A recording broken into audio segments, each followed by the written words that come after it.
Lily grew up in a part of the city that most people tried not to look at. The buildings were old, the paint was peeling, and the streets were filled with small shops that barely made any profit. Children played with broken toys and neighbors learned to smile even when life was hard. Money was always short, and dreams were often replaced by responsibilities. Lily lived in a small apartment with her mother. It had only one bedroom, a tiny kitchen, and walls thin enough that you could hear people arguing next door almost every night. Still, her mother kept the place as neat as possible. She believed that even poor people deserved dignity. She washed clothes by hand, cleaned floors until they shined, and cooked simple meals because that was all they could afford. Lily's home was quiet. She never had expensive toys, pretty dresses, or birthday parties filled with balloons. But she had curiosity. She liked learning, reading old books someone had thrown away, and listening to music from the radio her mother fixed years ago. When music played, Lily would sit near the window, close her eyes, and imagine a different world. A world where she wasn't limited by money. A world where dreams mattered. Her mother worked long hours as a cleaner. The job was tiring, but it was stable. Early every morning, she left the apartment carrying a heavy bag full of cleaning supplies. Sometimes she walked for miles because they couldn't afford the bus. Lily often watched her mother leave and wished she could help somehow. She didn't like seeing her mother come home exhausted, with sore hands and tired eyes. But her mother always smiled at her and said, "One day life will be better for you." Lily didn't understand how or when, but she believed her mother because her voice sounded hopeful. In the same city, far away from Lily's neighborhood, stood the mansion of Mr. Grant, a billionaire whose name appeared in newspapers, magazines, and business awards. He was known for his expensive parties, luxury cars, and huge properties that looked more like palaces than homes. People admired him, envied him, and wanted to be like him. His life was the exact opposite of Lily's. The mansion was enormous, with marble floors, tall glass windows, and chandeliers that sparkled like diamonds. The walls were decorated with expensive paintings, and every room had furniture made of rare wood or imported fabric. There were servants, chefs, security guards, and assistants who worked like soldiers under strict rules. Everything in that world was about beauty, order, and wealth. Mr. Grant loved attention. He loved when people applauded his success and complimented his taste. He believed that money made someone superior, and people without money were weak, lazy, or unimportant. That belief shaped how he treated others. Even though his mansion often hosted charity events, he never truly cared about charity. For him, charity was a show, a chance to display his generosity and impress rich friends. It wasn't about helping people who struggled. It was about being admired for pretending to care. Lily's mother worked as a cleaner in that mansion. She scrubbed floors nobody saw, polished tables nobody touched, and cleaned bathrooms that belonged to people who never lifted a finger to maintain their own homes. She didn't complain, though. She was grateful for the job, even if the rich people barely noticed she existed. Sometimes she returned home with leftover food from the events. Lily would eat happily, not because the food was gourmet, but because it wasn't the same cheap meal they ate every day. In those moments, Lily felt lucky. She never hated rich people. She simply wondered what it would feel like to live without worry. But the world didn't let poor children dream freely.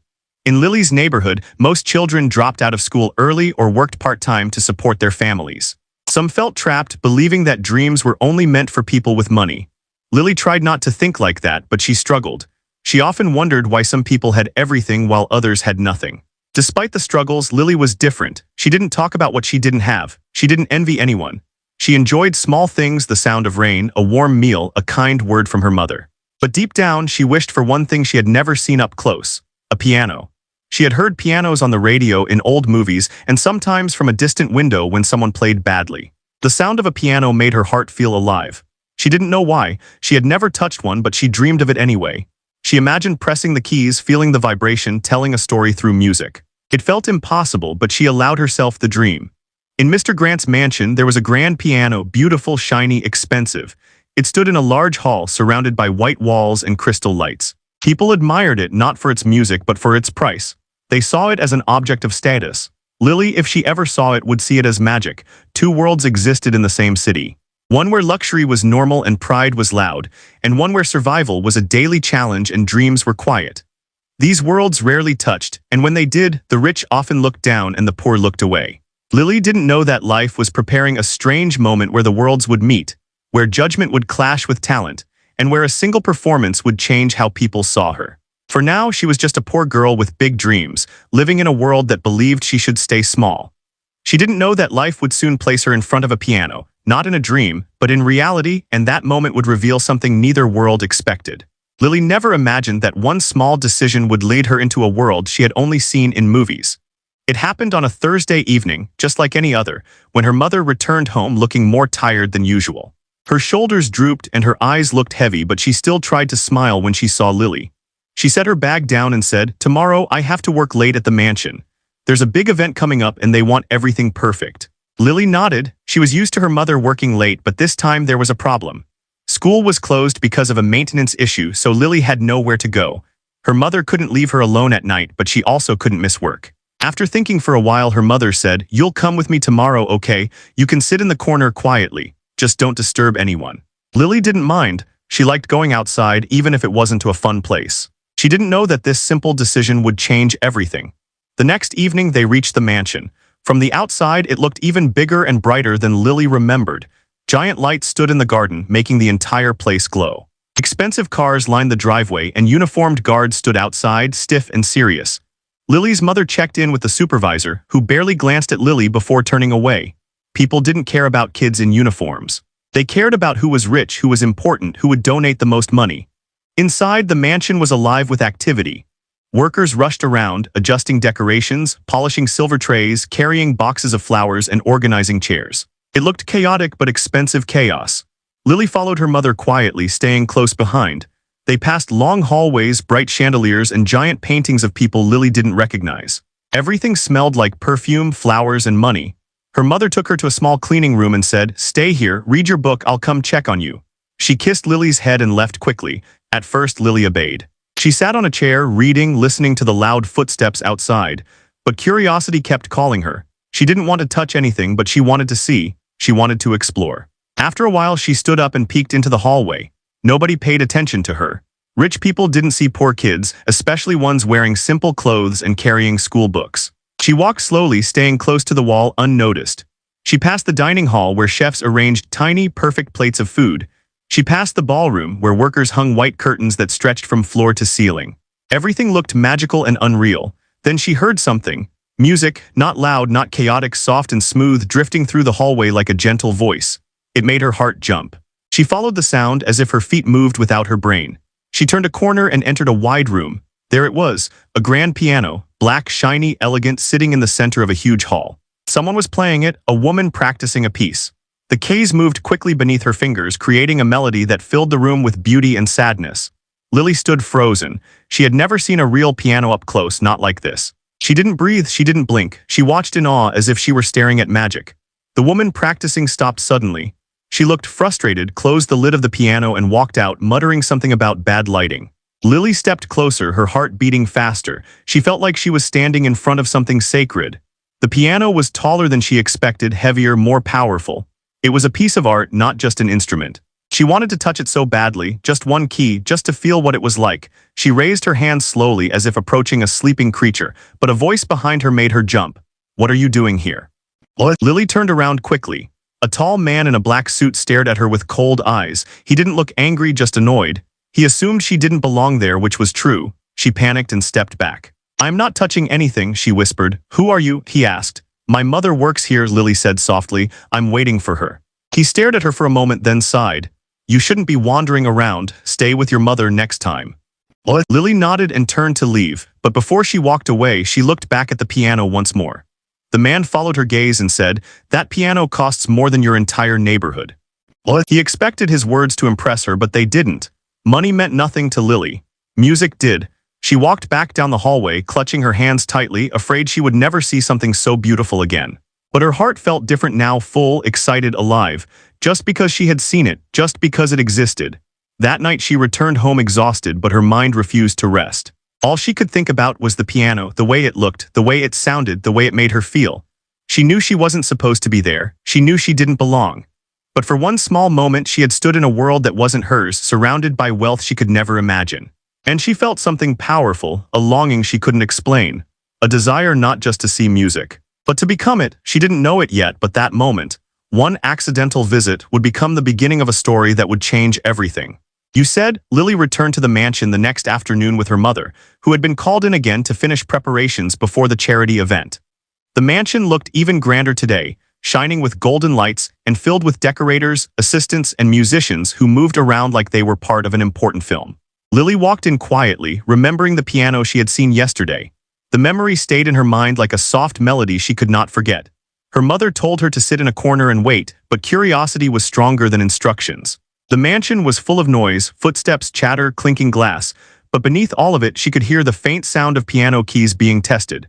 She followed that sound again, walking carefully so nobody would scold her. When she stepped into the large music hall, she felt the same awe she felt yesterday. The piano sat in the center, shining under bright lights. But this time the hall was not empty. Workers were setting up chairs, stylist teams were adjusting decorations, and several rich guests from the early arrival list were walking around, admiring the arrangements. Lily stood near the back wall, trying not to draw attention. She watched as wealthy guests spoke casually, complaining about small inconveniences as if they had no problems in life. She didn't belong here, even she knew that, but the piano pulled her toward it like a magnet. She took a small step forward, then another, until she stood closer than she had ever been. She wasn't touching it, but she could see each key clearly. She imagined what they might sound like under her fingers. Just then, someone laughed loudly. "Look at that," a deep voice said with amusement. "A poor little girl thinking she's a pianist." Lily froze. She turned to see a tall man in an expensive navy suit walking toward her. His eyes were sharp, cold, and filled with superiority. His posture was confident, the kind that comes from owning too much of the world. He was Mr. Grant, the billionaire who owned the mansion, the company, and practically half the city. Lily recognized him from newspaper photos her mother sometimes brought home. Mr. Grant looked at her like she was something out of place, like a stain on his perfect floor. "What are you doing near my piano?" he asked, his voice full of irritation. Lily swallowed hard. I just wanted to look at it," she said softly. He raised an eyebrow. "Look at it? Why, do you even know what this is worth?" Lily stayed silent. She didn't care about its price, she cared about its music, but he misunderstood her silence as ignorance. He laughed, a sharp, mocking laugh that made other guests turn and watch. "This piano isn't for children who can't even afford school shoes," he said cruelly.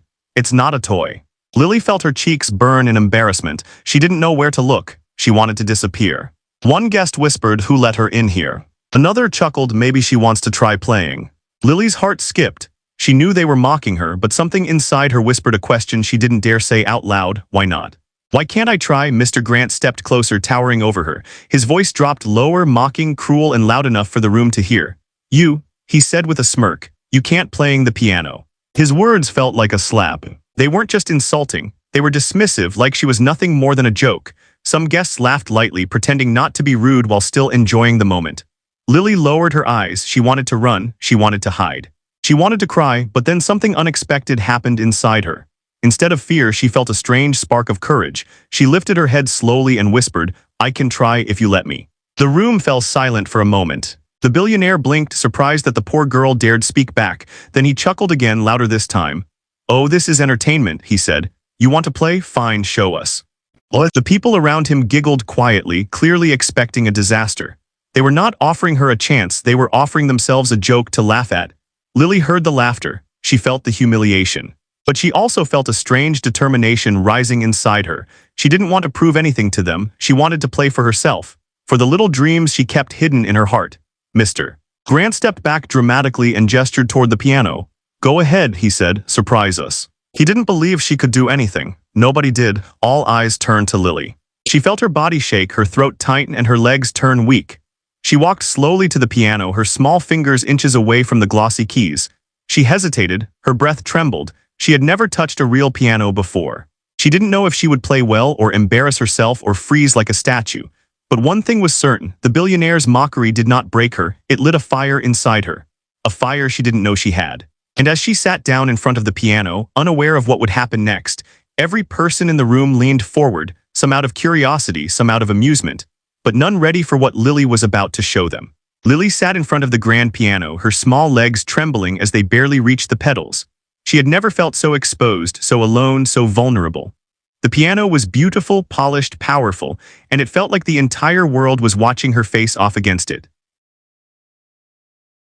Dozens of wealthy guests stared at her with amusement, whispering behind their hands. Mr. Grant, the billionaire, stood with a smirk on his face, fully expecting a laughable performance. Lily swallowed hard. Her heart was beating so loudly she felt it might echo through the hall. She had imagined playing a piano for years, but she never thought her first time would be in front of rich strangers waiting for her to fail. Her hands hovered over the keys, shaking. She felt her breath grow ragged. What am I doing? She thought. I shouldn't be here. I'm not ready. Every fear she had ever felt came rushing back. The fear of being poor, the fear of being judged, the fear of not being good enough, the fear of disappointing her mother. She felt her eyes fill with tears. This wasn't courage, this felt like punishment. She wanted to run to her mother, hide her face, and never return. But then, in the middle of her panic, she remembered something. She remembered sitting by her small window at home, listening to piano music on the radio. She remembered humming along quietly when no one was listening. She remembered the dream she carried inside her chest since she was very little, the dream she never told anyone because she thought it was impossible. She wanted to play, not for the billionaire, not for the guests, not for applause, but for herself. With a shaky breath, she closed her eyes, trying to shut out the world. She pressed her fingers down lightly on the keys. The first note came out soft, thin, and trembling, almost like a whisper. Some guests giggled under their breath. Someone whispered, "I knew it," already convinced she would embarrass herself. But Lily didn't stop. She pressed another key, then another. Slowly, the notes connected with each other. The melody was quiet and shaky at first, like a baby bird learning to fly. Her fingers hesitated, unsure, but her heart pushed forward. She remembered a simple tune she used to hum at home, something she invented herself because she never had real music sheets. She let that tune guide her fingers now, hoping the piano would understand her the way the radio music did. The melody began to form with more shape, more feeling, more courage. It was not perfect. It was not the kind of music rich people expected, but it was honest. And honest music carries its own power. People in the room slowly stopped talking. They were not impressed yet, they were confused. They expected noise, mistakes, chaos. But instead, they heard a melody that felt strangely gentle, like something coming from a place of innocence and longing. Lily's hand stopped shaking as the music flowed more smoothly. Her heart calmed. Her fingers remembered the song she had created for herself, something only she knew. The piano responded softly, producing a sweet, emotional sound. And for the first time since she sat down, Lily began to forget where she was. She forgot the billionaire behind her. She forgot the fancy guests. She forgot the whispers. She forgot the humiliation she felt moments ago. All she could feel was the music. Her fingers danced lightly across the keys. She played as if she were home, as if the grand piano was the old broken keyboard she imagined having in her dreams. Her melody grew stronger, fuller. It carried something magical, her heart. People in the audience exchanged glances. Their expressions shifted from amusement to surprise. They didn't understand how a poor girl with no training could play something so beautiful. Mr. Grant's smirk slowly faded as he watched her. He crossed his arms, trying to remain unimpressed, but his eyes betrayed him. He wasn't expecting this, none of them were. Lily opened her eyes only briefly, just long enough to steady her breath, then closed them again, letting the music lead her. She poured everything she had into the tune, her sadness, her hope, her dreams, her longing, her courage. The melody filled the hall with a soft sadness that touched even the people who tried not to care. Music has a strange power. It can creep into places where pride lives and soften it without permission.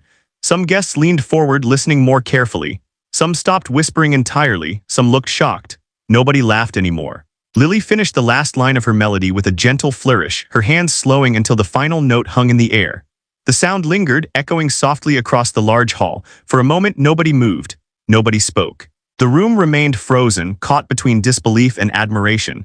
Lily kept her eyes closed, afraid to look up. She didn't know if she played well. She didn't know if she embarrassed herself. She didn't know if she proved anything. All she knew was that she did it. She played. When she finally lifted her head, her eyes met silence, not mockery, not laughter, not insults, just silence. But silence this time wasn't cruel. It was the kind of silence that comes after witnessing something unexpected, something beautiful, something pure. It was the silence of surprise. And in that silence, Lily realized something extraordinary. She had not only played the piano. She had touched the room, and now nothing would ever be the same again. For a long moment after Lily finished playing, the hall remained completely silent. It wasn't the uncomfortable silence from earlier, the kind filled with judgment and mocking whispers. This silence was different. It felt heavy, full, almost magical, as if the room itself was holding its breath, afraid to break the fragile beauty that still floated in the air. Lily sat frozen at the piano bench. Her small hands rested on her lap, still trembling slightly. She didn't dare look at anyone. She didn't dare breathe too loudly. She had no idea what the audience was thinking. Were they disappointed? Were they angry that she dared to touch their expensive piano? Were they laughing in their minds? Her heartbeat echoed in her ears, louder than any applause she had ever imagined. Then someone finally exhaled, a soft, shaky breath that broke the stillness. It wasn't a sigh of disappointment. It was a sigh of awe. A woman in a long silver dress leaned forward slightly, eyes wide.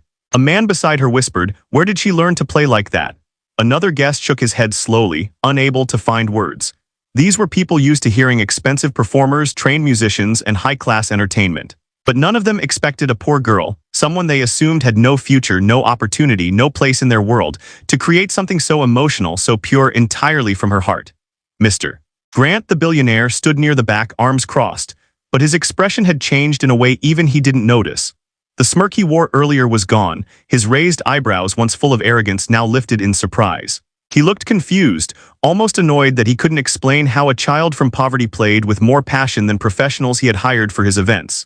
He muttered, "Impossible." Not loudly, but loud enough for the guests beside him to hear. One whispered back, "That wasn't luck, that was talent." Lily slowly lifted her head, her tiny face anxious, expecting someone to shout at her for daring to sit at the piano. But instead she found something she had never seen before, not in rich homes, not in classrooms, not even in dreams. She saw admiration, not loud admiration, not applause, just quiet, stunned admiration. People were actually looking at her, not with annoyance or irritation but with respect. Her heart felt lighter, her shoulders relaxed, she felt something warm in her chest, a feeling she had never felt in such a big room before. Someone in the front row began clapping softly. It wasn't the dramatic kind of clap people gave to show off. It was gentle, sincere. Slowly others joined, and soon the hall filled with warm applause, not thunderous but heartfelt. Heartfelt. Lily blinked in shock. She had imagined being laughed at, she had imagined failing. She had imagined tears, humiliation, disappointment, but she never imagined applause. As the sound grew, Mr. Grant felt something else, embarrassment. He remembered his own words clearly, "You can't playing the piano." Now those words echoed back at him, sounding ridiculous, shallow, and cruel in the presence of Lily's talent. He had judged her without knowing anything about her. He had mocked her in front of everyone, and she had proved him wrong without saying a single harsh word. Lily stood up slowly, unsure if she was supposed to bow like real musicians. She simply held her hands together, her cheeks flushed with soft pink color, eyes shining with unshed tears. She nodded politely the way her mother had taught her, "Say thank you without speaking." A woman approached her gently. "Sweetheart, that was beautiful. Where did you learn to play?" Lily hesitated. She didn't know how to answer. She had never taken lessons. She had never practiced on a real piano. All she had was a dream and the melodies she hummed at home. I just listened to music," she said quietly. The woman gasped. "You learned by ear." Lily nodded. Mr. Grant felt something twist inside his chest, something unfamiliar. Guilt, shame, maybe both. He took a step forward, observing Lily more closely. She didn't look proud or smug. She didn't look like she was seeking attention. She looked humble, scared, and grateful all at once. He wasn't used to being wrong. He wasn't used to apologizing, but for the first time in a long time, he felt the weight of his mistake. He cleared his throat and said, "Young lady." Lily turned to face him, nervously twisting her fingers. "That was unexpected," he said, struggling to find the right words. He paused, then added, "Barely, you played well." It wasn't a full apology, but it was the closest someone like him had ever come. Guests exchanged surprised glances. They had never seen the billionaire praise someone so openly, especially someone he had mocked moments earlier. Lily lowered her gaze. She didn't need praise, she didn't need attention. She was just happy she didn't embarrass herself or her mother. Mr. Grant looked at her for a long moment, curiosity replacing judgment. He wondered how much talent she was hiding, how much she could grow with real training, real instruments, real support. The applause slowly faded, leaving behind an atmosphere filled with new respect. Lily stepped away from the piano, her heart still racing but now filled with pride, not loud pride, but a quiet pride that made her feel taller, stronger, braver.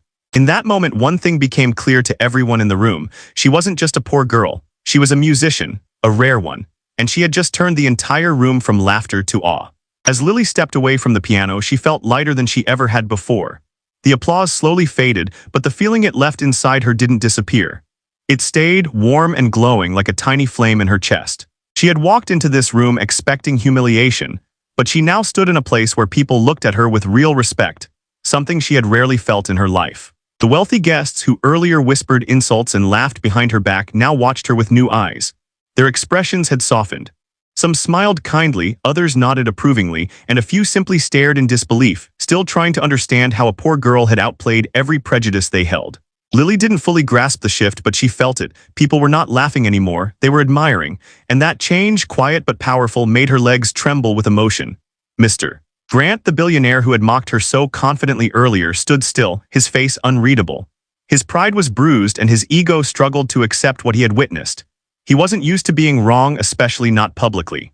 He wasn't used to being challenged by anyone, let alone a child from a poor neighborhood. He cleared his throat and stepped toward her, trying to regain his usual calm authority. Guests watched closely. They were curious how he would respond now that his assumptions had been shattered. "Lily," he said, as if trying to sound composed, "I misjudged you." His voice didn't have its usual confidence. The words were stiff, awkward, heavy, proof that he wasn't used to apologizing, but he forced himself to continue. "You played incredibly well." Lily looked up quietly, still unsure how to react. She felt shy and overwhelmed, but she also felt something new, a sense of worth. She didn't smile proudly or boast. She simply nodded and whispered, "Thank you." It was a small response, but it carried more grace than anything the billionaire had shown that evening. A few guests clapped again softly, moved by the simple exchange. Others came forward. A well-dressed woman with sparkling earrings approached Lily, kneeling to be at eye level. "Sweetheart, you have a gift. Do you take lessons?" Lily shook her head. "No, I only listen to music at home." The woman's eyebrows shot up. "Then this is natural talent," she said softly, almost in awe. "You're remarkable." Another man stepped closer. "I've heard professional pianists who didn't play with that much emotion." Someone else added, "Imagine what she could do with real training." These weren't empty compliments. They were genuine admiration from people who had heard great musicians all their lives. They didn't see a poor girl anymore. They saw a talent, something precious, something rare. Lily felt her heart swell. She didn't know what to do with so much kindness. It felt unreal. She kept her hands clasped tightly together, afraid the moment would slip away if she let go. Meanwhile, in the corner of the hall, Lily's mother had silently entered the room. She had heard the music from the hallway and hurried in, afraid something had gone wrong. But what she saw stunned her. Her daughter, her Lily, standing in the middle of a grand hall surrounded by rich guests being praised. She covered her mouth with both hands, tears filling her eyes. She couldn't move, she couldn't breathe. She had never imagined this moment. Her daughter had always been quiet, shy, hidden behind poverty and struggle. Yet here she was, shining in a world where people like them usually disappeared in the background. Lily noticed her mother and ran to her instantly. She hugged her tightly, burying her face in her mother's arms. "I played, Mama," she whispered, her voice breaking. "I really played." Her mother hugged her even tighter. "I know, baby, I heard. I'm so proud of you." Some guests watched the emotional reunion, moved by the sight. For the first time, they saw Lily not as a poor outsider, but as a child of strength, courage, and talent. Mr. Grant walked over, trying to maintain his dignity. He spoke to Lily's mother with a different tone, softer, more respectful. "Your daughter is exceptional," he said. "I should not have spoken to her the way I did earlier." Lily's mother nodded politely but didn't smile. A mother never forgets when someone hurts her child, even if the world applauds afterward. Still, she appreciated the gesture. She replied gently, "Thank you for acknowledging it." Mr. Grant looked at Lily again, this time not with superiority or annoyance but with genuine interest. The guests around him whispered about possibilities, scholarships, music schools, mentorship. Some even wondered if she could be sponsored by someone wealthy in the room. For Lily, none of that mattered right now. What mattered was that she had stood up when she wanted to run. She had played when her hands were shaking. She had faced mockery and turned it into music. She had earned respect, not through money, not through status, but through courage and heart. As the night ended and guests slowly left the hall, many paused to tell Lily goodbye or congratulate her again. She didn't understand how so much could change in one evening, but she felt grateful. She had arrived as a poor, invisible girl. She walked out as someone unforgettable, and deep inside she knew this was only the beginning. After the event ended, the grand hall slowly grew quieter. The lights dimmed, the guests drifted toward the exits, and the music that once filled the air faded into soft echoes. But for Lily, the night felt far from over.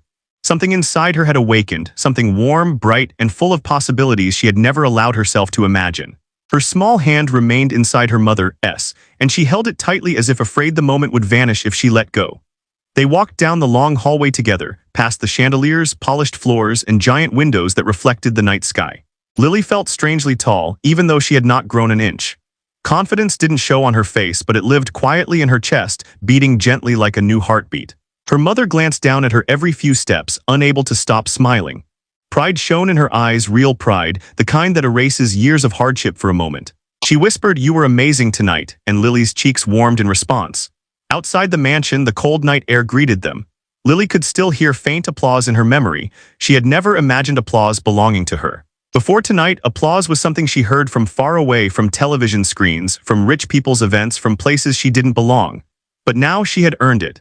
Not because she wanted attention. Not because she wanted to impress rich people, but because she dared to try. As they walked home, Lily's mother finally asked, "Lily, how did you know how to play like that?" Lily shrugged shyly. I always listened the radio. songs in my head. Her mother stopped walking for a moment, staring at her with amazement. You learned just from listening. Lily nodded. Her mother hugged her again, tighter this time. You're special, Lily, you truly are. Back at their small apartment, nothing looked different. Same old furniture, same small window, same creaking door. But Lily felt different. She walked inside as if the walls had grown bigger, giving her more space to dream. She went to bed thinking about the piano, imagining the keys beneath her fingers again. That night she didn't dream of fear or embarrassment. She dreamed of music, grand halls, bright lights, and melodies she had never heard before. She didn't understand it fully, but she felt it. Life had changed. The next morning, Lily woke up earlier than usual. She felt energized, excited, and nervous in a good way. Her mother prepared breakfast while humming a tune Lily had played the night before. It surprised both of them. Her mother never hummed in the mornings. Mornings were usually tiring, rushed, and quiet. But today was different. When Lily arrived at school, she expected everything to return to normal. She expected to be invisible again, but she was. Some students actually turned to look at her, not with judgment, not with laughter, with curiosity. A girl approached her first. My mom was at the event, she said shyly. She said you played really well. Lily blinked. Praise from another child was more shocking than praise from rich adults. She said, thank you, softly. During lunch, a few students sat near her instead of avoiding her table. They asked questions. Did you really play in the billionaire's house? How did you learn? Are you going to play again someday? Lily didn't know how to answer most of them. She wasn't used to attention, but she felt included, even if only a little. Meanwhile, rumors about her performance spread quickly through the city's wealthy circles. People talked about the poor girl who outplayed expectations. Some described it as magical, others called it inspiring. Mr. Grant himself couldn't stop thinking about it. Her courage had shaken him in ways he didn't want to admit. That afternoon, Lily and her mother returned to the mansion for regular cleaning work. Lily expected everything to be awkward, especially after what had happened. But the staff treated her differently now, politer, softer, less dismissive. One of the assistants approached her mother and said, Mr. Grant wants to speak with Lily when you finish your shift. Lily's heart skipped. She wasn't afraid, not like before, but she was unsure what he wanted. When Mr. Grant appeared, he wasn't smirking. He wasn't mocking. He wasn't pretending to be superior. He looked thoughtful, almost humbled. Lily, he said calmly, you're playing yesterday. It was extraordinary. She looked down modestly. Thank you, she said. He continued, would you like to learn properly, with a real teacher, on a real piano? Lily's eyes widened in shock. Her mother stepped forward, startled. Sir, we can't afford. Mr. Grant raised a hand gently. I'm not asking for money. I want to sponsor her lessons. She has a gift. It shouldn't be wasted. Lily's heart felt like it was glowing. She didn't know how to react. Happiness and disbelief mixed inside her like fireworks waiting to burst. Mr. Grant added softly, if you want this, I will make it happen. Lily looked at her mother. Her mother's eyes filled with tears, not sadness but gratitude and relief. She nodded slowly. Do you want this, Lily? Her mother asked. Lily swallowed, her voice trembling with emotion. Yes, I want to learn. The billionaire nodded. Good. Then we will begin soon.